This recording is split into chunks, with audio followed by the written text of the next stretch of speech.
ମହାବିଷୁବ ପଣା ସଂକ୍ରାନ୍ତି ଏବଂ ଓଡ଼ିଆ ନବବର୍ଷର ଅନେକ ଅନେକ ଶୁଭେଚ୍ଛା ସହ ଶୁଭକାମନା। ଶିରୁଳି ମହାବୀର 1235 ଖ୍ରୀଷ୍ଟାବ୍ଦ ଦ୍ୱିତୀୟ ଅନଙ୍ଗ ଭୀମଦେବଙ୍କ ଅମଳରେ ସ୍ୱୟଂ ଠାକୁର ହନୁମାନ ପୂର୍ବରୁ ରାମ ରାବଣ ଯୁଦ୍ଧ ଶେଷ କରି ଲକ୍ଷ୍ମୀଙ୍କ ଜଗମୋହନରେ ହନୁମାନ ଦ୍ୱାରପାଳ ହୋଇକି ଥିଲେ। ହନୁମାନଙ୍କ ନିଶ୍ୱାସ ପ୍ରଶ୍ୱାସରେ ମା ଲକ୍ଷ୍ମୀ ବିଶ୍ରାମ କରିବା ସମୟରେ ମାଙ୍କ ବିଶ୍ରାମରେ ବାଧାପ୍ରାପ୍ତ ହୁଏ ଏବଂ ମା ଲକ୍ଷ୍ମୀ ଜଗତର ନାଥ ଜଗନ୍ନାଥଙ୍କୁ ଯାଇ ଜଣାନ୍ତି। ଜଗନ୍ନାଥ ହନୁମାନଙ୍କୁ ନିର୍ଦ୍ଦେଶ ଦେଲେ, ତୁ ଏଠୁ 2.5 ପାଉଣ୍ଡ ଘୁଞ୍ଚି ଯା। ଠାକୁରଙ୍କ 2.5 ପାଉଣ୍ଡ ହେଲା ପୁରୀଠାରୁ 25 କିଲୋମିଟର ଦୂରରେ ଥିବା ଶିରୁଳି ମହାବୀର ଗ୍ରାମରେ। ଯେବେ ମହାବୀର ଶ୍ରୀମନ୍ଦିର ଛାଡ଼ି ଆସିଲେ, ପ୍ରଭୁ ଶ୍ରୀ ଜଗନ୍ନାଥଙ୍କ ପାଖରେ ଗୋଟେ ସର୍ତ୍ତ ରଖିଲେ। ଯଦି ମୁଁ ଆପଣଙ୍କ ପାଖରୁ ପଳାଇ ଯିବି, ଆପଣଙ୍କ ପ୍ରତ୍ୟହ ମହାପ୍ରସାଦ ମୁଁ ପାଇପାରିବି ନାହିଁ, ସେଥିରୁ ମୁଁ ବଞ୍ଚିତ ରହିବି ପ୍ରଭୁ। ଜଗନ୍ନାଥ ମହାପ୍ରଭୁ କହିଲେ, ହନୁମାନ ତୁ ଯା। ଜଗନ୍ନାଥ ହନୁମାନଙ୍କୁ ବଚନ ଦେଲେ। ଶିରୁଳି ଠାରୁ 5 କିଲୋମିଟର ଦୂରରେ ହନ୍ତୁକ ବୋଲି ଗୋଟେ ଗ୍ରାମ ଅଛି।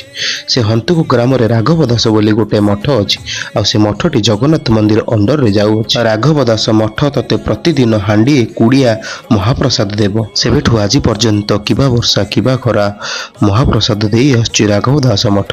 ଆପଣ ଆଜି ବି ଗଲେ ଦେଖିପାରିବେ ସେ ହନ୍ତୁକ ଗ୍ରାମରେ ଥିବା ରାଘବ ଦାସ ମଠ। ପଣା ସଂକ୍ରାନ୍ତିରେ ଏଡ଼ ବଡ଼ ଦିନରେ ଆପଣଙ୍କୁ ଦର୍ଶନ କରି ଜୀବନ ଧନ୍ୟ ହେଇଗଲା ମହାପ୍ରଭୁ।